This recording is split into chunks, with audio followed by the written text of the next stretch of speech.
Welcome to The Explainer. Today, we're jumping into the mind of one of England's most famous poets, William Wordsworth. He kicked off a revolution that completely flipped our idea of what poetry is, and maybe more importantly, who it's for. You've probably heard this line before, right? It's like a mission statement for a whole new way of thinking about literature. But here's the fascinating part. This first bit, this spontaneous overflow, is actually the most misunderstood piece of his entire philosophy.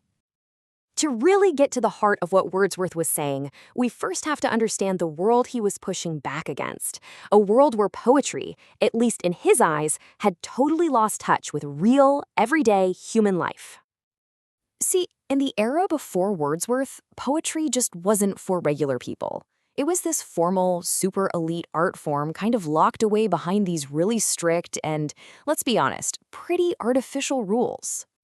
The big style back then was something called poetic diction, and the whole point was to use fancy, complex language that sounded nothing like how people actually spoke.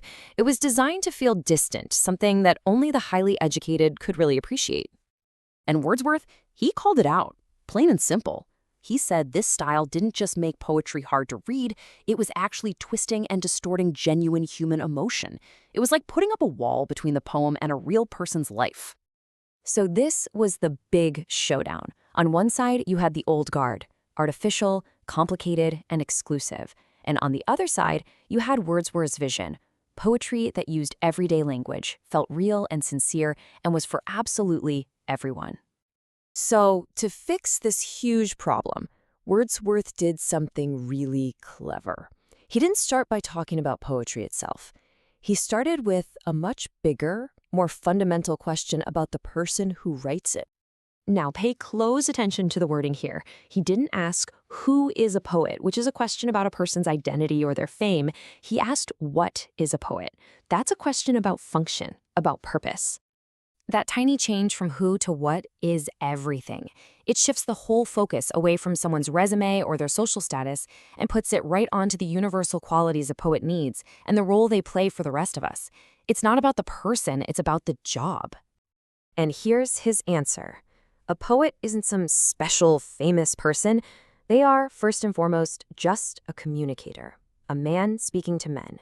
But, and it's a big but, there's someone who feels things a little more deeply, with a little more empathy.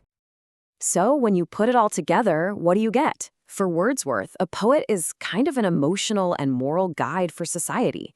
They are these deeply feeling, empathetic people whose job is to look at the world, feel it intensely, and then translate those universal truths back to all of us. Okay, so once he redefined the poet, he was finally ready to redefine poetry itself. And that brings us right back to that famous quote we started with. Here it is again, but this time, look at that second half. That phrase, it takes its origin from emotion recollected in tranquility. That is the absolute key to everything. It's not just about some raw burst of feeling. Wordsworth saw it as a three-step process. Think of it like this. First, you have a powerful emotional experience. Second, and this is so important, you step back from it later and you reflect on that feeling in a moment of calm, of tranquility. And it's only then, during that quiet reflection, that the spontaneous overflow actually happens. That's when you shape the raw feeling into a thoughtful poem. It's passion, but it's filtered through wisdom. So, all these ideas come together to form this brand new philosophy. Poetry has to be authentic. It has to be simple. It should be inspired by the ordinary world around us. And ultimately, it has to have a real purpose, to connect all of us to deeper truths and to each other. Now, this all sounds great in theory, right? But Wordsworth wasn't just some guy with ideas.